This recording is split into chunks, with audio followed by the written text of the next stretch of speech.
Bismillahirrahmanirrahim. Assalamualaikum warahmatullahi wabarakatuh.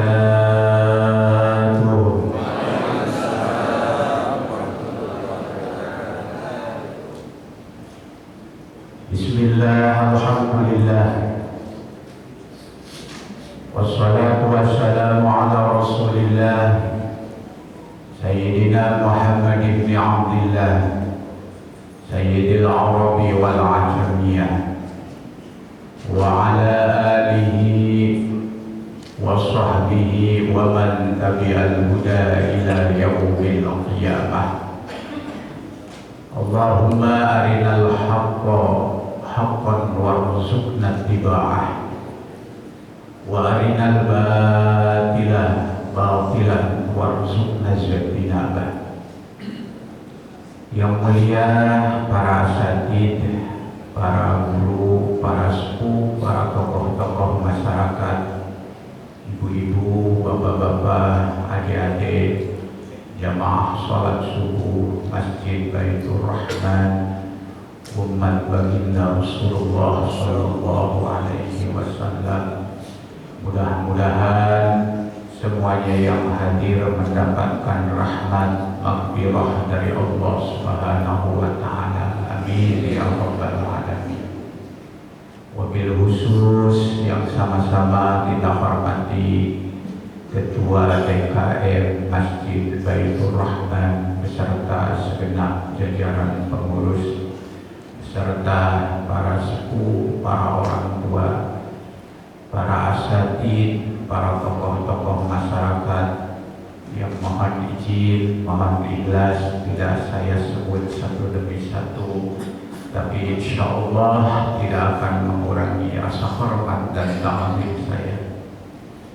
Puji syukur kita panjatkan kehadirat Allah Subhanahu wa taala pada pagi hari yang mulia ini, di akhir daripada bulan Zulhijjah.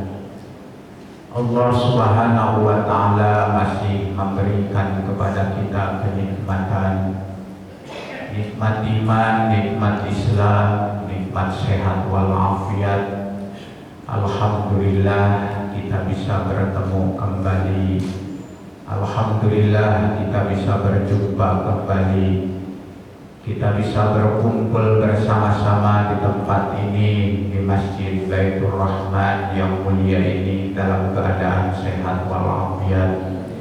Kita berharap kepada Allah Subhanahu wa taala mudah-mudahan semuanya yang hadir di tempat ini oleh Allah Subhanahu wa taala diberikan umur yang panjang.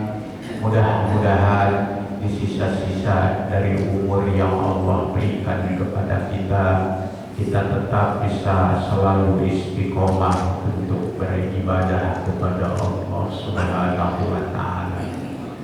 Salawat teriring salam ta'zim kita haturkan teruntuk baginda alam Nabi besar Muhammad sallallahu alaihi wa alihi wasallam. Bapak-bapak, ibu-ibu, adik-adik, jamaah sholat subuh yang mulia. Pada pagi hari ini kita akan melanjutkan kembali kajian kitab Sulamut Taufiq, masih berbicara tentang masalah yang berkaitan dengan hati kita. Di dalam redaksi kitab Sulamut Taufiq dijelaskan waqad kasura fi hadzal zaman at-tasahhulu fil kalam.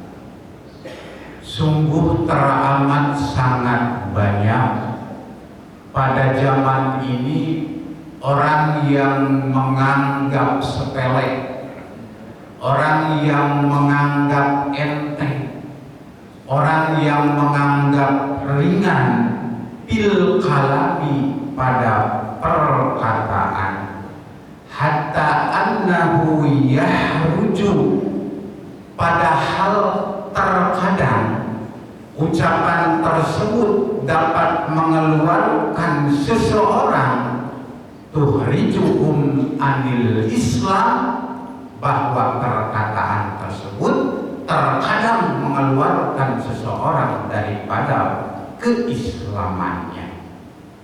Wala yarawna dzalika dzanban fadlan an qawlihi kufra.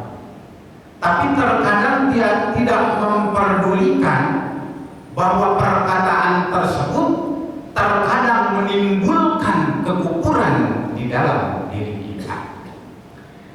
Ada sebuah pesan tentunya daripada kitab Sulamut Taufik ini yang dipesankan oleh musannif kepada kita semua, bahwa kita sebagai umatnya baginda Rasulullah Sallallahu Alaihi Wasallam di dalam kehidupan kita harus selalu pandai-pandai menjaga daripada sesuatu yang dapat merusak, yang dapat mengeluarkan keimanan kita kepada Allah Subhanahu wa Ta'ala.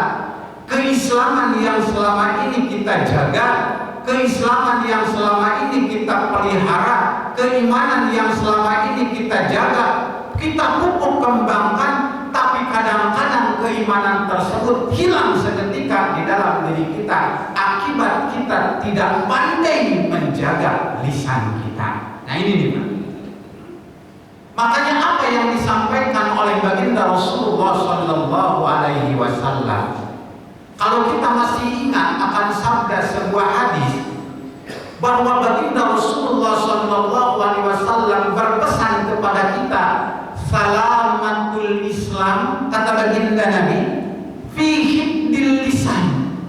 Selamatnya kita umatnya baginda Nabi manakala kita pandai menjaga perkataan kita. Karena apa? Karena lisan kita ini, kata ulama, bentuknya kecil tapi bahayanya besar. Coba kita lihat sekarang, mungkin permusuhan yang terjadi kadang-kadang ditimbulkannya dengan lisan. Seseorang sampai hatinya terbakar, hatinya terluka, bahkan sampai mati, orang tersebut tidak mau memaafkan. Gara-gara apa? Gara-gara lisan. Maka pesan daripada baginda Rasulullah Sallallahu Alaihi Wasallam, kata baginda Nabi, man kana yu'minu billahi wal yaumil akhir falyaqul khairan aw liyasmut. Sampai Bapak Ibu sekalian, menjaga lisan kita itu disandingkan man kana yu'minu billahi wal yaumil akhir. Siapapun orangnya di antara kita yang iman kepada Allah, iman kepada hari akhir, falyaqul khairan aw liyasmut. Kalau kita melihat hadis ini, ada dua hal yang bisa menjaga lisan kita. Mana yang pertama? Kata Nabi, falyaqul khairan, kita berkata yang baik. Dan yang kedua, aw liyasmut. Kalau kita tidak pandai menjaga lisan kita, minimal lisan kita diam dari berkata yang tidak baik. Nah ini sangat luar biasa. Jadi yang bisa menjaga lisan kita itu perkataan yang baik, dan kalau kita tidak mampu berkata yang baik, maka kita diam dari sesuatu yang tidak baik. Nah ini kan zaman sekarang ini adalah sesuatu yang begitu amat sangat susah menjaga lisan kita itu. Coba, mungkin boleh kata kita lisan mah kagak ngomong, tapi kadang-kadang sekarang lisan kita diwakili nama tangan kita. Kita ngetik status, komentari pesan-pesan orang, komentari status-status orang, sehingga harga diri orang jadi runtuh, harga diri orang hilang di hadapan manusia. Gara-gara apa? Gara-gara komentar kita. Kan sering sekarang hal itu terjadi. Maka kata baginda Nabi, dua caranya menjaga lisan. Pertama, isi dengan perkataan yang baik, dan kalau seandainya kita tidak mampu untuk berkata baik, au liyasmut, maka kita diam dari sesuatu yang tidak baik. Kira-kira ibu kita bisa nggak seperti itu? Makanya Nabi mengajarkan kepada kita, ada bahasa begini dari para ulama, kalau seandainya hati kita tidak dipenuhi dengan sesuatu yang baik, maka pada akhirnya hati kita akan dipenuhi sesuatu yang tidak baik. Begitupun dengan lisan kita. Kalau seandainya lisan kita tidak dipakai dengan sesuatu yang baik, nanti pada hal berikutnya lisan kita akan dipenuhi dengan sesuatu yang tidak baik.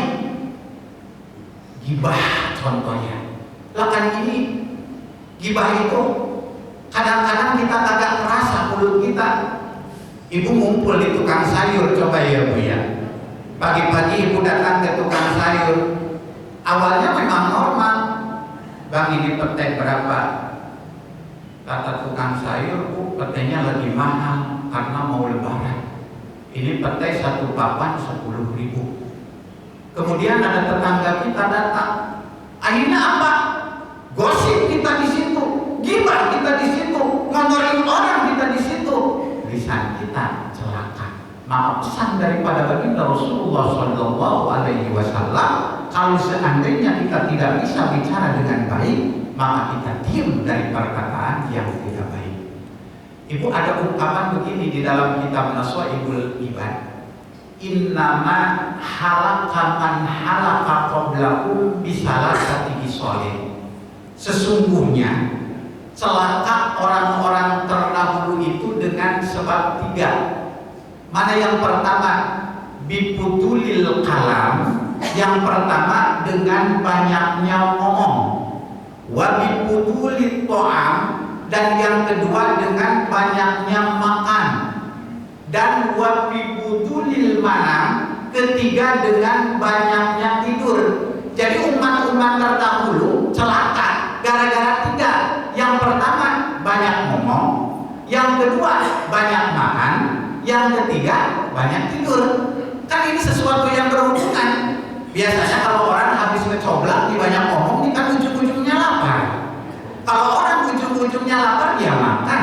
Makan kan kalau udah lapar lupa diri. Akhirnya apa yang terjadi? Dengan banyak makan, akhirnya ujung-ujungnya kita tidur. Tuh, orang-orang terdahulu mereka celaka dengan sebab 3. Dengan banyak makan, dengan banyak ngomong, dengan banyak tidur. Ini hati-hati nih. Kata Imam Al-Ghazali, sesuatu yang keluar dari mulut kita nanti di hadapan Allah akan dituntut, diminta pertanggungan jawab oleh Allah Subhanahu wa Ta'ala. Bahkan saya masih ingat akan satu ungkapan begini. Man kasura kalamuhu kasura khatauhu. Orang yang banyak ngomong udah dipastikan orang tersebut pasti banyak salahnya. Ini kadang-kadang nih saya mikir sendiri nih. Itu sehari kalau boleh dihitung ngomong, pagi saya ngomong, jam 9 saya ngomong, pagi sejam, jam 9 sejam, zuhur kadang-kadang kita ngomong sejam lagi ya, asar kita ngomong lagi, malam kadang-kadang kita buat tempat ngomong 5 jam, 6 jam kita ngomong di hadapan orang. Nanti di hadapan Allah Subhanahu wa Ta'ala, apa yang kita katakan itu akan dituntut, diminta pertanggungan jawab oleh Allah Subhanahu wa Ta'ala. Maka kira-kira kita mampu enggak? Ya Allah. Makanya kata Nabi, salamatul insan fi hifdzil lisan. Selamatnya kita sebagai umat baginda Rasulullah sallallahu alaihi wasallam manakala kita mampu menjaga lisan kita. Maka daripada kita melakukan sesuatu yang tidak baik dengan lisan kita, mendingan kita diam. Ya baiknya lisan kita zikir ya. Zikir Bu. Capek kita baca Quran, ganti kita baca sholawat. Capek kita sholawat, ganti dengan istighfar. Capek istighfar, kita ganti dengan tasbih subhanallah walhamdulillah wala ilaha illallah wallahu akbar. Maka apa yang terjadi? Kalau kita pandai menjaga mulut kita, karena segala sesuatu bermuaranya dari sini. Sok coba, kalau kita mulut pakai nyakitin orang lain, sampai para ulama mengibaratkan, ini kalau mulut kita pakai nyakitin orang lain, kayak kaca dipecahin gitu. Kaca dipecahin, wah kita nyaci maki orang, kita gibahin orang, ketahui nama orang yang kita gibahin, kita menghina orang, kita meledek orang, akhirnya orang tahu bahwa kita berkata yang tidak baik, sakit hati orang tersebut. Kata ulama, ibarat kaca yang dilempar, kaca tersebut retak. Akhirnya kita coba satuin lagi kaca tersebut, maka bisa disatukan, tapi meninggalkan bekas. Bahkan ada yang kasih umpama, kalau kita berkata kepada orang yang tidak baik, kayak kita paku di dinding. Coba ibu paku di dinding, kita paku di dinding, pakunya dicabut, tapi bekasnya ada. Begitupun dengan perkataan kita. Kita menghina orang, kita mencaci orang, mungkin orangnya akan memaafkan nama kita. Gak apa-apa, saya maafkan, tapi bekasnya masih ada. Nah itu yang susah, itu bekasnya. Setahun, 2 tahun, 3 tahun, 5 tahun, sampai seumur hidup, maka orang tersebut tidak akan pernah lupa dengan apa yang telah kita katakan. Karena kita sering mendengar, kalau pedang melukai tubuh, banyak obat untuk dicari. Tapi kalau lisan melukai hati, kemana obat hendak dicari? Wah itu ya, Masya Allah. Kalau luka di tubuh mah bisa hilang. Kita bawa ke dokter, kita bawa ke rumah sakit, kita jahit luka tersebut, hilang. Tapi coba orang yang hatinya terluka dengan ungkapan kita, perkataan kita, maka orang tersebut akan terus terluka. Kan ada yang ngomong begini, sampai mati, kayaknya saya masih ingat sih, maafin kan bahasanya begitu ya. Maafin lah, saya maafin, tapi kayaknya gak bakalan lupa tuh sama omongannya. Sakit hati saya, ya Allah. Nah itu yang saya, kan tidak ada manfaat. Nanti di yaumul qiyamah kan katanya ada ya, orang yang datang dengan membawa pahala sholatnya. Setiap sholat dia lakukan, sholat wajib 5 waktu, zuhur, asar, maghrib, bisa dia lakukan semuanya. Sholat sunnah dia lakukan, qobliyah, ba'diyah, sholat tahajud, sholat witir, sholat duha, sholat apapun dia lakukan. Zakat dia lakukan, sedekah dia lakukan, semua zakat dia lakukan. Pergi ke tanah suci dia mondar-mandir, umroh dia lakukan mondar-mandir. Tapi sayang, lisan melukai hati orang tersebut. Nanti di hadapan Allah, amal yang banyak seperti itu tidak ada gunanya dan tidak ada manfaatnya. Nauzubillahi min dzalik. Terlebih kata para ulama, perkataan yang dapat menimbulkan kekufuran. Nah ini yang paling bahaya. Karena ini materinya yang akan kita bahas ke depan dengan sesuatu yang berkaitan dengan murtad. Karena dari mulut kita ini terkadang bisa menimbulkan sesuatu yang disebut dengan murtad. Kalau kita berbicara tentang murtad, ini di dalam kitab Sulamut Taufik ini dibagi oleh para ulama 3 kategori ya. Murtad itu, Pak. Yang pertama ada yang disebut murtad i'tiqadi. Yang kedua ada yang disebut dengan murtad nutqi. Yang ketiga ada yang disebut dengan murtad fi'li. Nah ini yang paling bahaya kan i'tiqad kita, keyakinan kita. Di sini dijelaskan di antaranya, di saat kita ragu dengan Allah Subhanahu wa Ta'ala, ini kita ragu sama Allah. Ragu sama Allah, Allah ada benar gak ya? Allah itu ahad gak? Kita ragu-ragu sama Allah. Atau kita ragu dengan kenabian baginda Rasulullah, ibu kita ragu dengan kenabian Nabi Muhammad SAW. Ibu ragu sama Nabi Muhammad, benar gak ya? Nabi Muhammad itu Nabi terakhir. Benar gak Nabi Muhammad itu adalah Rasulullah? Kita ragu dengan Nabi Muhammad, termasuk diantaranya kita ragu dengan Al-Quran. Benar gak ya? Al-Quran itu wahyu Allah. Benar gak Al-Quran itu adalah kalamullah? Kita ragu dengan Al-Quran, termasuk diantaranya ragu dengan yaumul akhir. Benar gak ya siksa kubur itu ada? Benar gak ya nikmat kubur itu ada? Benar gak ya surga dan neraka itu ada? Benar gak ya hisab itu ada? Kita ragu dengan yaumul akhir, jatuh diri kita dengan yang disebut dengan murtad i'tiqad kita. Maka hati-hati. Bukan ya, hati-hati. Ini pesan dari para ulama. Karena sekarang itu disebut dengan zaman sekarang, terutama yang disebut dengan pemurtadan, itu bukan hal yang asing lagi. Masya Allah, nauzubillah. Makanya Nabi berpesan, kalau kita berbicara tentang murtad, ada orang yang ngomongin tentang murtad, maka apa yang harus kita lakukan?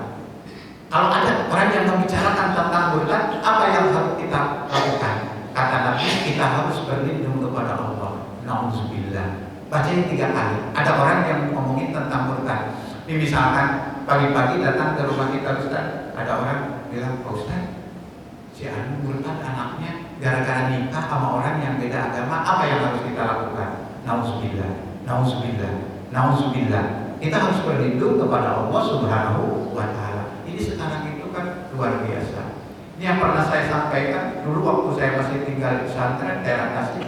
Ya Allah, itu Bu ya, misionaris, orang-orang yang ngajak orang-orang kampung yang tidak punya duit, tidak punya beras, tidak punya sembako, akhirnya dia dibujuk. Dan ini benar-benar terjadi. Padahal di pelosok banget di pelosok. Dia bangun tempat, ya udah dikategorikan gereja. Akhirnya apa? Dikasih selembaran. Kalau warga masyarakat ingin diberikan sembako, ambil sembakonya di tempat lain. Ternyata apa yang dilakukan? Itu pemurtadan, pengkristenan. Ini hati-hati. Bahkan bukan hal yang baru lagi. Sekarang disebar ribuan anak-anak muda. Kalau perempuannya cantik-cantik, kalau laki-lakinya ganteng-ganteng, dicari apa? Dicari pasangan yang muslim.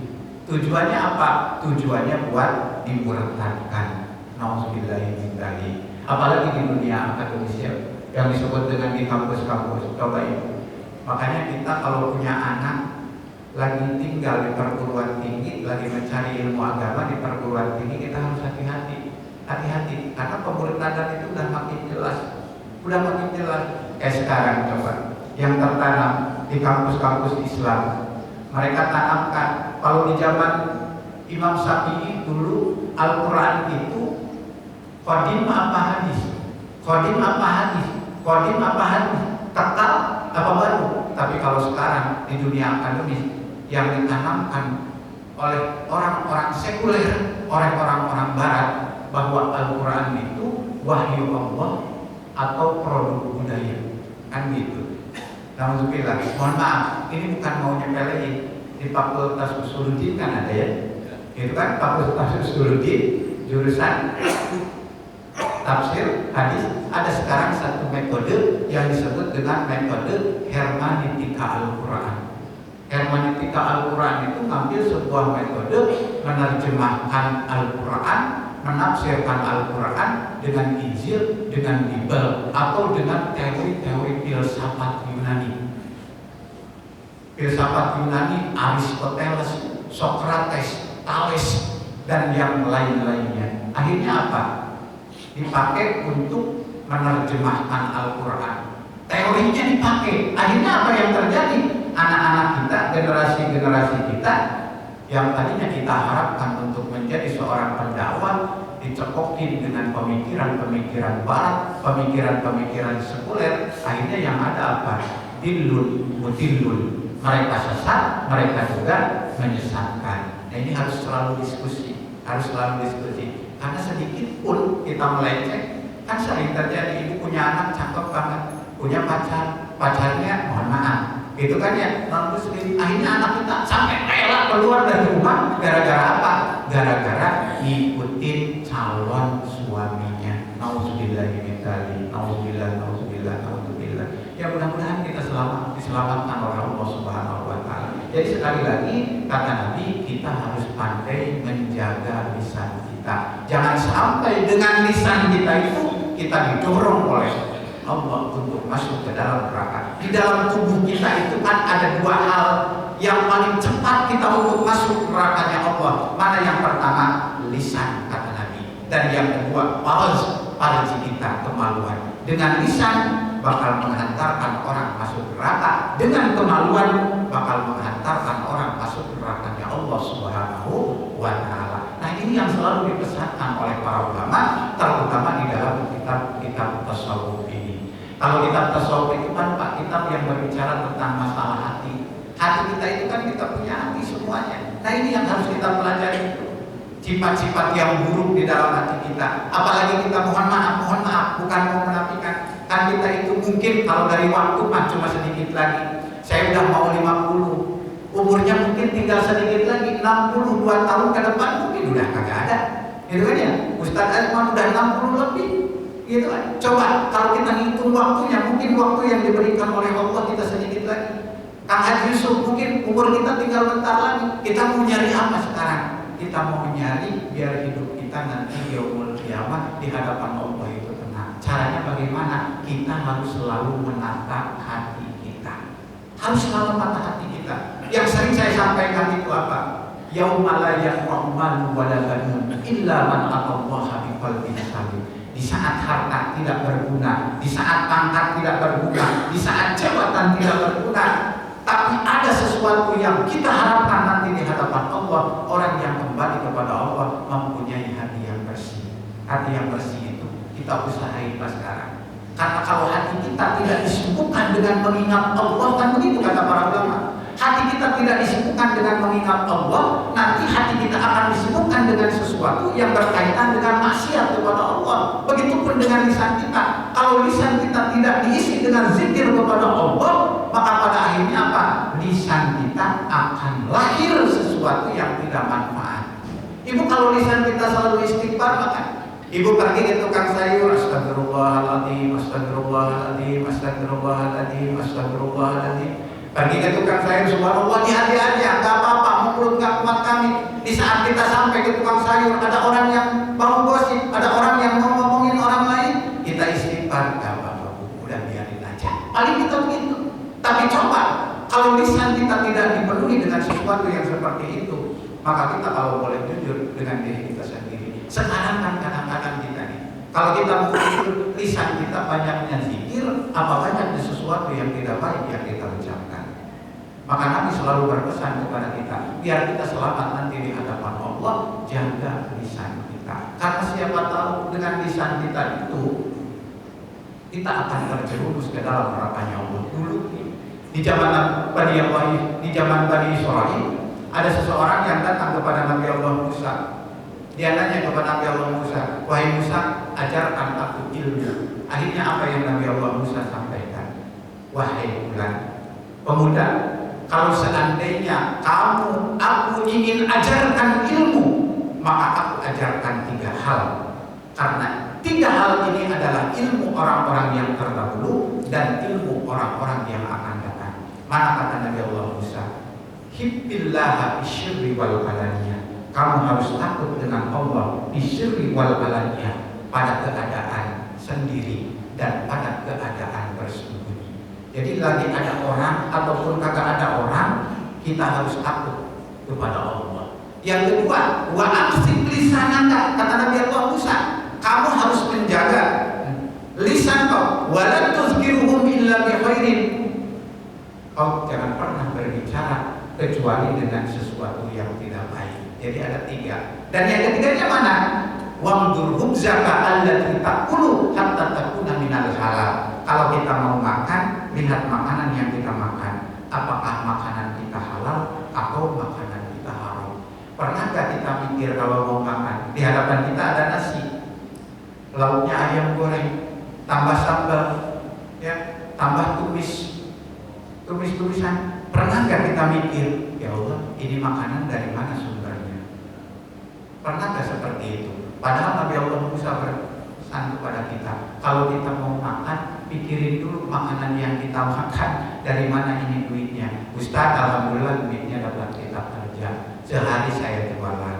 Oke, kalau itu udah jelas bahwa duitnya halal, duitnya bersih, baru kita makan. Karena semua bersumber daripada itu. Maka sekali lagi pesan daripada musannif pengarang kitab Shulamut Tauhid ini, jaga selalu lisan kita. Jangan sampai dengan lisan ini kita masuk ke dalam nerakanya Allah Subhanahu wa Ta'ala. Bapak Ibu sekalian yang dirahmati oleh Allah, mohon izin, mohon bilas, saya beberapa hari memang udah info sama Ustaz Azman. Hari ini saya mau pulang kampung, mau ke Tasik, insya Allah. Itu kan kebetulan harusnya mah dari kemarin, cuma alhamdulillah ya, mohon izin, mohon bilas. Kata Ustaz Azman, gak apa-apa, ngajinya sampai 5:30, malah ini udah lebih Ustaz. Itu kan ya, ini udah jam 6 kurang 20, alhamdulillah. Itu kan masih seperti biasa. Mudah-mudahan kita diberikan oleh Allah umur yang panjang, diberikan kesehatan oleh Allah Subhanahu wa Ta'ala. Kita terus selalu ada dalam lindungan dari Allah Subhanahu wa Ta'ala. Terakhir kita bacakan suratul Fatihah, kita mohon sama Allah Subhanahu wa Ta'ala mumpung kita berada di bulan yang mulia, di bulan Dzulhijjah ini, kita doakan mudah-mudahan orang yang pulang dari tanah suci mendapatkan predikat haji yang mabrur. Mungkin di antara kita kemarin ada yang berkorban, mudah-mudahan korban kita diterima oleh Allah Subhanahu wa Ta'ala sebagai amal soleh, dan mudah-mudahan ke depan kita oleh Allah dijadikan pribadi yang lebih baik, pribadi yang lebih rajin, pribadi yang lebih dekat dengan Allah Subhanahu wa Ta'ala, yang selalu pandai menjaga hati kita, menjaga lisan kita, menjaga seluruh anggota tubuh kita. Titik musannif sekali lagi, lisan kita, karena lisan ini etalasenya hati. Orang itu kalau mau nilai orang itu gampang, lihat aja omongannya.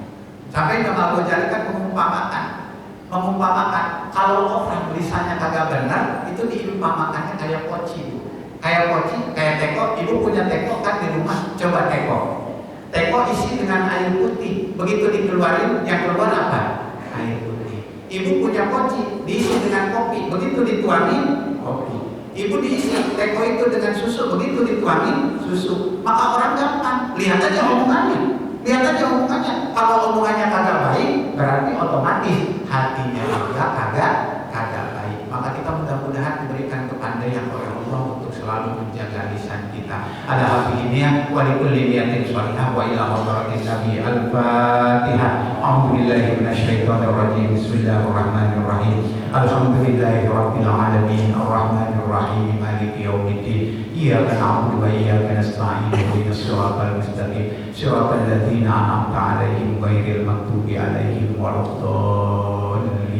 Itu saja yang dapat disampaikan. Lebih kurangnya mohon dibukakan pintu maaf yang seluas-luasnya. Hadanallah wa iyyakum ajmain. Billahi taufiq wal hidayah wal inayah. Wassalamualaikum warahmatullahi wabarakatuh.